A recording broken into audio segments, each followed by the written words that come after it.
Hello दोस्तों, स्वागत है हमारे YouTube चैनल डियर लर्नर्स में। और आज की क्लास में हम लोग पढ़ेंगे इंपॉर्टेंट जीके क्वेश्चंस के बारे में, जो कि जीके के हर एक सेगमेंट से रिलेटेड होंगे। हिस्ट्री, पॉलिटी, जियोग्राफी, साइंस, सभी के क्वेश्चन हम यहाँ पर डिस्कस करने वाले हैं। और ये हमारा प्रैक्टिस सेट नंबर 7 है। तो 6 सेट हम ऑलरेडी कंप्लीट कर चुके हैं, उनको भी आप जाकर हमारी चैनल की प्लेलिस्ट में देख सकते हैं। तो चलिए स्टार्ट करते हैं आज की क्लास को और देखते हैं आज का जो पहला क्वेश्चन है उसके बारे में। तो पहला क्वेश्चन है यहाँ पर, सूची फर्स्ट और सूची 2 को सुमेलित कीजिए, यानी यहाँ पर आपको मिलान करना है ये जो दिए गए ऑप्शन है इनके हिसाब से, और फिर नीचे बताना है कौन सा ऑप्शन किससे मिलान करता है। तो देखिए सबसे पहले यहाँ पर बात की गई है, तो कुछ देखिए जो राजधानियाँ हैं या कुछ स्थान हैं जो विभिन्न शासकों के द्वारा स्थापित किए गए, बनाए गए। तो यहाँ पर सबसे पहले आते हैं इल्तुतमिश, और इल्तुतमिश के द्वारा जौनपुर सिटी, फतेहपुर सीकरी, जामा मस्जिद या आगरा सिटी क्या यहाँ पर बनाया गया। तो देखिए बात करें अगर हम इल्तुतमिश की, तो इल्तुतमिश के द्वारा यहाँ पर जामा मस्जिद, और ये भी कहाँ पर स्थित है, बदायूं में। देखिए जामा मस्जिद कई जगह आपको देखने को मिलेगी, दिल्ली में भी, आगरा में भी, और अलग अलग शासकों ने उसका निर्माण कराया है। लेकिन जो बदायूं वाली जामा मस्जिद है इसका निर्माण कराया है गुलाम वंश के शासक इल्तुतमिश ने। और फिर लोदी वंश के शासक सिकंदर लोदी ने किसको बसाया था, आगरा सिटी को बसाया था। तो आगरा शहर को जो बसाने का श्रेय है वो यहाँ पर जाता है किसको, सिकंदर लोदी को। और अकबर के द्वारा, जैसा कि आपको पता है, फतेहपुर सीकरी जो आगरा से ही कुछ दूरी पर स्थान पड़ता है, जहाँ पर बुलंद दरवाजा का निर्माण अकबर ने करवाया, और ये सिटी जो था वो अकबर के द्वारा बसाया गया। और जो जौनपुर सिटी है ये यहाँ पर फिरोज शाह तुगलक, जो कि तुगलक वंश का एक शासक था, इसके द्वारा यहाँ पर इस शहर को बसाया गया। तो देखिए यहाँ पर ऑप्शन आपको बताने किस हिसाब से, देखिए तो पहले का ए का 3, और ये एक ही ऑप्शन में है, यानी ए नंबर ऑप्शन यहाँ पर हमारा सही है। ए का 3, बी का 4, सी का 2 और डी का 1। तो इस प्रकार से आपको यहाँ पर मिलान करना था। तो अब देखते हैं आगे हम क्वेश्चन नंबर 2 में। यहाँ पर भी आपको मिलान करना है, कुछ किले या स्थान दिए हुए और किस राजा के द्वारा इसको बसाया गया ये आपको यहाँ पर भी बताना है। तो सबसे पहले है रणथंभौर। तो देखिए रणथंभौर जो यहाँ पर एक किला भी आपको देखने को मिलेगा राजस्थान में, और रणथंभौर को बसाया गया था राजा हमीर देव के द्वारा। और फिर आता है चित्तौड़, जैसे चित्तौड़गढ़ का जो फोर्ट है वो आपने सुना होगा। तो देखिए जो चित्तौड़ है इसे जो बसाने का श्रेय है वो किसे जाता है, वो जाता है राजा रतन सिंह, और इनकी महारानी भी थी, काफ़ी खूबसूरत थी, जिसमें अलाउद्दीन खिलजी यहाँ पर इस फोर्ट पर आक्रमण भी करता है। चित्तौड़ को बसाया था राजा यानी राणा रतन सिंह ने। और फिर आता है देवगिरी, और देवगिरी को जो बसाने का श्रेय है ये जाता है राजा रामचंद्र को, यानी राजा राय रामचंद्र के द्वारा ही इसे बसाया गया था। और गुजरात जो आप राज्य देखते हैं इसको बसाने का श्रेय जाता है किसे, कर्णदेव को। तो यहाँ पर देखिए ए का 3 नंबर और बी का 4 नंबर, और ये हमारा डी नंबर ऑप्शन में ए का 3, बी का 4 और फिर सी का 2 और डी का 1 यहाँ पर सही होगा। बढ़ते हैं अगले क्वेश्चन की ओर। क्वेश्चन नंबर 3 है, पुंड्रवर्धन भुक्ति अवस्थित है, यानी ये कहाँ पर जो ये स्थान है वो स्थित है। तो इसका जो सही आंसर है वो है बिहार, यानी बिहार में ये स्थान पड़ता है। अगला क्वेश्चन है, बुद्ध कौशाम्बी किसके राज्य काल में आए थे। तो बुद्ध का जो कौशाम्बी आगमन हुआ था उस समय किसका शासन हुआ करता था, किसके राज्य काल में कौशानी आए थे, यानी कौशाम्बी। तो कौशाम्बी में यहाँ पर किसका शासन था, उदयन। तो उदयन का शासन हुआ करता था उस समय जब बुद्ध कौशाम्बी आए थे। अगला क्वेश्चन है, भारत में हड़प्पा का बृहत स्थल कौन सा है, यानी इन चारों में हड़प्पा का सबसे बड़ा स्थल कौन सा है। तो ये है राखीगढ़ी। तो राखीगढ़ी ही हड़प्पा का सबसे बड़ा स्थल है, और ये आपका स्थित है हरियाणा में। तो हरियाणा में ये हड़प्पा स्थल है। उसके अलावा धौलावीरा ये आपका गुजरात में स्थित है, लोथल ये भी गुजरात में स्थित है, और कालीबंगा आपका राजस्थान में स्थित हड़प्पा स्थल है। अगला क्वेश्चन है, नेशनल प्लानिंग कमेटी। तो नेशनल प्लानिंग कमेटी का जो गठन है वो किसके द्वारा किया गया था, ये आपको बेसिकली यहाँ पर बताना है। तो इसका जो गठन है नेशनल प्लानिंग कमेटी का, ये यहाँ पर किया गया था सुभाष चंद्र बोस के द्वारा। तो सुभाष चंद्र बोस ही जब कांग्रेस का अधिवेशन हुआ उसके अध्यक्ष थे, और इन्हीं के द्वारा नेशनल प्लानिंग कमेटी का गठन किया गया। अध्यक्ष जरूर वहाँ पर जवाहरलाल नेहरू को बनाया गया, लेकिन यहाँ पर जो इसका गठन है वो किया था सुभाष चंद्र बोस ने। अब हम बढ़ते हैं अगले क्वेश्चन यानी क्वेश्चन नंबर 7 की ओर, और देखते हैं क्वेश्चन नंबर 7। तो क्वेश्चन नंबर 7 है यहाँ पर, निम्न में से किसने महात्मा गांधी को ये आदेशित किया कि वह भारत में प्रथम वर्ष खुले कान पर मुंह बंद कर व्यतीत करें? यानी किसने ये आदेश दिया था महात्मा गांधी को ऐसा करने का कि यहाँ पर वो भारत में प्रथम वर्ष रहें, तो कैसे रहें? खुले कान और मुंह बंद करके रहें, ऐसा व्यतीत करने का जो आदेश है वो दिया था गोपाल कृष्ण गोखले ने। तो गोपाल कृष्ण गोखले के द्वारा ही ये आदेश दिया गया था और ये महात्मा गांधी के राजनीतिक गुरु थे, यानी ये राजनीतिक गुरु थे महात्मा गांधी के। तो इन्होंने ही महात्मा गांधी को आदेश दिया कि अगर आप भारत आएँ तो पहले आप शांत रहें, यानी केवल और केवल चीज़ों को सुने, बल्कि कुछ भी बोले नहीं तो जो अंग्रेज हैं वो यहाँ पर कुछ भी कर सकते हैं, इसलिए आपको पहले ऑब्जर्व करना है चीज़ों को, फिर उस हिसाब से आगे उनको एग्जीक्यूट करना है। तो इस प्रकार का जो आदेश है गोपाल कृष्ण गोखले के द्वारा दिया गया। अगला क्वेश्चन है, ब्रिटिश पत्रकार H.W. नेविल्सन जुड़े थे किस आंदोलन से? तो किस आंदोलन से जुड़े थे यहाँ पर H.W. नेविल्सन, ये आपको बताना है। तो ये जो ब्रिटिश पत्रकार हैं ये आपके जुड़े थे स्वदेशी आंदोलन से। तो ये रिलेटेड है किससे? स्वदेशी आंदोलन से, जिसकी शुरुआत की गई बंगाल विभाजन के बाद 1905 में बंगाल विभाजन के विरोध में ही इसको शुरू किया गया था। अगला क्वेश्चन है, निम्न में से कौन एक 19वीं सदी के पूर्वार्ध में उभरे यंग बंगाल आंदोलन के पीछे प्रेरणा थे? यानी जो यंग बंगाल आंदोलन है किसके द्वारा शुरू किया गया? तो ये शुरू किया गया हेनरी विवियन डेरोजियो। तो हेनरी विवियन डेरोजियो के नेतृत्व में ही, या हम कह लें इन्हीं की प्रेरणा से, यंग बंगाल आंदोलन को शुरू किया गया। अगला यहाँ पर क्वेश्चन है 10 नंबर, निम्न में से कौन नेता उग्रवादी नहीं था?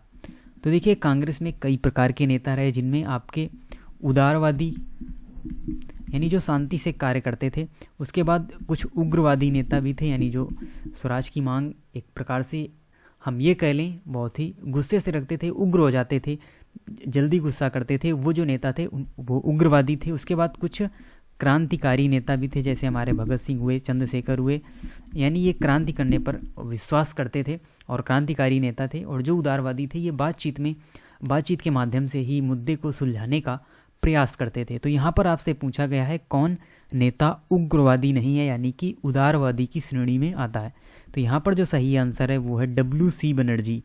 तो देखिए जो W.C. बनर्जी हैं, जो कांग्रेस के अध्यक्ष भी रहे, संस्थापक भी रहे, तो यहाँ पर ये किस प्रकार के नेता थे? तो ये थे उदारवादी नेता। उसके अलावा बिपिन चंद्र पाल, तो इसकी याद करने की एक ट्रिक है, लाल, बाल और पाल, ये जो तीनों थे, यानी ये जो तीनों नेता थे ये कैसे थे? ये उग्रवादी नेता थे, जिनमें लाला लाजपत राय, बाल गंगाधर तिलक और विपिन चंद्र पाल, ये जो नेता थे ये उग्रवादी की श्रेणी में आते हैं, यानी ये उग्रवादी नेता थे। अगला क्वेश्चन है, डोवर जल संधि किसको किसको जोड़ती है? तो देखिए जो डोवर जल संधि है ये आपकी इंग्लिश चैनल और उत्तरी सागर को आपस में जोड़ती है। अगला क्वेश्चन है फिर से सुमेलित करने वाला, जिसमें आपको सुमेलित करना है किसको किस नाम से जाना जाता है, उससे रिलेटेड ये क्वेश्चन है। तो यहाँ पर जो सबसे पहले बात करें अंध महाद्वीप, तो अंध महाद्वीप किसे कहा जाता है? तो ये अफ्रीका महाद्वीप को कहा जाता है। उसके बाद आता है विश्व की छत, तो विश्व की छत कहा जाता है पामीर के पठार को। और हजारों झीलों का देश जो कहा जाता है वो फिनलैंड को कहा जाता है। और मोतियों का द्वीप बहरीन को कहा जाता है। यानी यहाँ पर ए का 3 नंबर सही है, तो ये ऐसा एक ही ऑप्शन है, ए का 3, बी का 4, सी का 1 और डी का 2, तो ये हमारा सही ऑप्शन हो जाएगा। अब बढ़ते हैं हम अगले क्वेश्चन की ओर, यानी कि क्वेश्चन नंबर 13। तो क्वेश्चन नंबर 13 है, हीराकुंड बांध किस नदी पर बना हुआ है? तो ये जो डैम है आपको बताना है किस नदी पर बना हुआ है। तो हीराकुंड जो बांध है ये आपका महानदी में बना हुआ है, और कहाँ पर? उड़ीसा में बना हुआ ये एक डैम है, और ये भारत का सबसे लंबा डैम है। तो ये भी आपको फैक्ट इससे जुड़ा हुआ याद रखना है। भारत का सबसे लंबा जो डैम है वो कौन सा है? वो है हीराकुंड डैम, जो कि महानदी में बना हुआ है।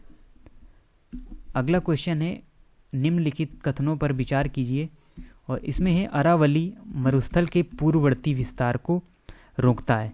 तो देखिए ये बिल्कुल बात सही है, जो अरावली की श्रेणियाँ हैं ये आपको, यानी अरावली जो पर्वत श्रेणी है आपको राजस्थान में देखने को मिलेगी, जो मरुस्थल के पूर्ववर्ती विस्तार को रोकती है। तो ये कथन हमारा सही है। उसके बाद आता है राजस्थान की सभी नदियों का उद्गम अरावली से है। तो ये देखिए ये बात सही नहीं है। राजस्थान की जो सभी नदियां हैं वो कुछ दूसरे राज्यों से भी आती हैं।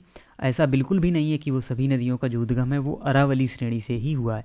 अगला क्वेश्चन है राजस्थान में वर्षा का वितरण अरावली से प्रभावित नहीं होता।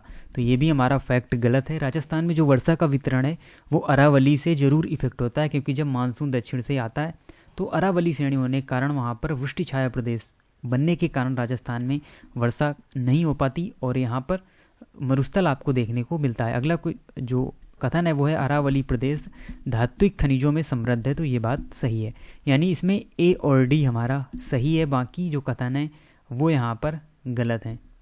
तो यहाँ पर जो सही आंसर हमारा होगा वो होगा डी नंबर, केवल ए और डी सही है। अगला क्वेश्चन है 2011 में जनगणना के अंतिम आंकड़ों के अनुसार भारत में सबसे कम यौन अनुपात कहाँ है। देखिए यौन अनुपात कहा जाए या लिंगानुपात कहा जाए वो एक ही बात है, और इसका क्या मतलब होता है, इसका मतलब होता है 1000 पुरुषों में जितनी महिलाएं हैं वही वहाँ का लिंगानुपात कहा जाता है। तो 1000 पुरुषों में उपस्थित महिलाओं की संख्या को हम लिंगानुपात कहते हैं, और ये सबसे जो कम आपको देखने को मिलेगा ये दमन एवं दीव में देखने को मिलेगा। तो देखिए इसमें क्या हुआ है कि ये ऑप्शन वैसे तो दोनों ही गलत हो जाएं, क्योंकि इनका आपस में विलय कर दिया गया है। यहाँ पर ऑप्शन थोड़े से अलग अलग दोनों दिए गए हैं, तो आप एक ऑप्शन यहाँ पर हटा सकते हैं। इसकी जगह दूसरा जो हमारा केंद्र शासित प्रदेश है लक्षद्वीप, ये हम ऑप्शन रख सकते हैं, तभी हमारा क्वेश्चन कहीं ना कहीं सही होगा, क्योंकि दमन एवं दीव, दादरा एवं नगर हवेली, इन दोनों का आपस में विलय कर दिया गया है, तो इनको हम एक ही पढ़ेंगे ना कि अलग अलग। तो दादरा एवं नगर हवेली यानी कि दमन एवं दीव का जो लिंगानुपात है वो यहाँ पर सबसे कम है। अगला क्वेश्चन है यहाँ पर भारत में बहुराष्ट्रीय कंपनियों को प्रोत्साहन देना क्या है, यानी कौन सी नीति है। भारत में बहुराष्ट्रीय जो कंपनियों को प्रोत्साहन देना, बढ़ावा देना है वैश्वीकरण की नीति को, उदारीकरण की नीति को और निजीकरण की नीति को। तो देखिए सभी नीतियों को बढ़ावा देना, जो बहुराष्ट्रीय कंपनियों को जो हम प्रोत्साहन देते हैं उसका केवल और केवल उद्देश्य यही है कि हम वैश्वीकरण की नीति, उदारीकरण की नीति और निजीकरण की नीति को यहाँ पर इम्प्लीमेंट कर पाएँ। इसीलिए हम एक रिफॉर्म भी लाए थे 1991 में, एलपीजी के नाम से जिसे जाना जाता है। ये एलपीजी गैस नहीं है, बल्कि इसका मतलब होता है लिबरलाइजेशन यानी कि वैश्वीकरण, प्राइवेटाइजेशन यानी निजीकरण, और ग्लोबलाइजेशन यानी लिबरलाइजेशन मीन्स उदारीकरण, और प्राइवेटाइजेशन मीन्स निजीकरण, और ग्लोबलाइजेशन मीन्स वैश्वीकरण नीति। तो इस नीति को हमने यहाँ पर इसीलिए हम इस नीति को लाए थे ताकि हमारी जो अर्थव्यवस्था है वो बढ़ सके और भारत में बहुराष्ट्रीय जो कंपनियां हैं वो यहाँ पर आकर कार्य कर सकें। अगला क्वेश्चन है भारत में ई नाम यानी ई राष्ट्रीय कृषि बाजार कब लागू हुआ था। तो ये 2016 में कृषि मंत्रालय के द्वारा इसे लागू किया गया था। अगला क्वेश्चन है क्वेश्चन नंबर 18, जिसमें आपको बीमारी और फसल का नाम बताना है। तो यहाँ पर देखिए जो गन्ने में होने वाली बीमारी है इसे हम रेड रॉट के नाम से जानते हैं। आपने देखा भी होगा गन्ने में जो लाल हो जाता है तने में, वो एक बीमारी है गन्ने में होने वाली। और धान में जो बीमारी होती है उसे हम खैरा रोग के नाम से जानते हैं, और अरहर में जो बीमारी होती है उसे हम उकठा नाम से जानते हैं, और आलू में झुलसा बीमारी होती है। तो इसके जो ऑप्शन हैं यानी वो यहाँ पर दिए गए हैं दूसरे सेक्शन में। तो वहाँ पर हम देखते हैं ऊपर क्वेश्चन नंबर 19 में। तो यहाँ पर देखिए जो सही आंसर होगा ये यहाँ पर हो जाएगा आपका 2341। तो 2341 यहाँ पर सही आंसर होगा, उसी हिसाब से हमको मिलान कर लेना है। अगला क्वेश्चन है निम्न में से कौन मुद्रास्फीति से सर्वाधिक लाभ पाता है, यानी जब मुद्रास्फीति होती है तो सबसे ज़्यादा जो लाभ होता है वो किसको होता है, ये आपसे पूछा गया है। और मुद्रास्फीति का देखिए मतलब क्या होता है, यानी जो रुपए की वैल्यू है यानी मुद्रा की जो वैल्यू है उसका कम हो जाना ही मुद्रास्फीति कहलाता है। तो इससे किसको लाभ होगा, तो देखिए इससे लाभ होगा ऋणी व्यक्ति को, यानी जिसने पहले ऋण लिया होगा और फिर मुद्रास्फीति हो जाती है तो उसको सर्वाधिक लाभ होता है, क्योंकि जब उसने वो ऋण लिया था तब रुपए की वैल्यू ज़्यादा थी, और जैसे ही यानी मुद्रा स्फीति हुई तो फिर उस रुपए की वैल्यू कम हो गई, तो उसको तो यहाँ पर लाभ होगा ही। अगला क्वेश्चन है, भारत में कर सुधारों का उद्देश्य निम्नलिखित में से क्या है। यानी आपको बताना है जो कर सुधार भारत में किए गए उनका उद्देश्य क्या है। तो उनका उद्देश्य है कुल कर राजस्व में अप्रत्यक्ष करों के हिस्सों में जो वृद्धि है वो करना इसका उद्देश्य है। अगला क्वेश्चन है 21 नंबर, भारत में स्थानीय शासन के विषय में निम्नलिखित में से कौन सा सही नहीं है। आपको बताना है कौन सा सही नहीं है। तो सबसे पहले आता है, भारतीय संविधान के अनुसार परिसंघीय प्रणाली में स्थानीय शासन जैसी कोई स्वतंत्र कोटि नहीं। तो यही हमारा जो ऑप्शन है वो सही होगा, यानी ये जो कथन है ये सही नहीं है, बाकी जो सभी कथन दिए हुए हैं ये यहाँ पर सही है। अगला क्वेश्चन है, भारत में लोकसभा का जो अध्यक्ष होता है उसे क्या किया जाता है, मनोनीत किया जाता है, चयनित किया जाता है, निर्वाचित किया जाता है या नियुक्त किया जाता है। देखिए काफ़ी कंफ्यूजिंग ऑप्शन दिए हुए हैं यहाँ पर, लेकिन जो सही आंसर होगा वो होगा बी नंबर, चयनित किया जाता है। तो देखिए लोकसभा जो सदस्य होते हैं वो तो यहाँ पर निर्वाचित होकर वहाँ पहुँचते हैं अपने अपने क्षेत्रों से, और उसके बाद जो लोकसभा में अध्यक्ष है वो उन्हीं में यानी उन्हीं सदस्यों में से ही वहाँ पर चयनित किया जाता है उसे, ना कि मनोनीत किया जाता है और ना ही वो निर्वाचित होकर आता है, बल्कि ना ही उसे नियुक्त किया जाता है किसी के द्वारा, बल्कि उसे चयनित किया जाता है। अगला क्वेश्चन है, संघात्मक शासन व्यवस्था का विशेषज्ञ किसे माना जाता है। तो देखिए इसका जो विशेषज्ञ माना जाता है ये माना जाता है केसी हुइयर को। तो केसी हुइयर को ही संघात्मक शासन व्यवस्था का विशेषज्ञ माना जाता है। अगला क्वेश्चन है 24 नंबर, भारतीय संविधान मान्यता देता है। तो भारतीय संविधान किसकी मान्यता देता है।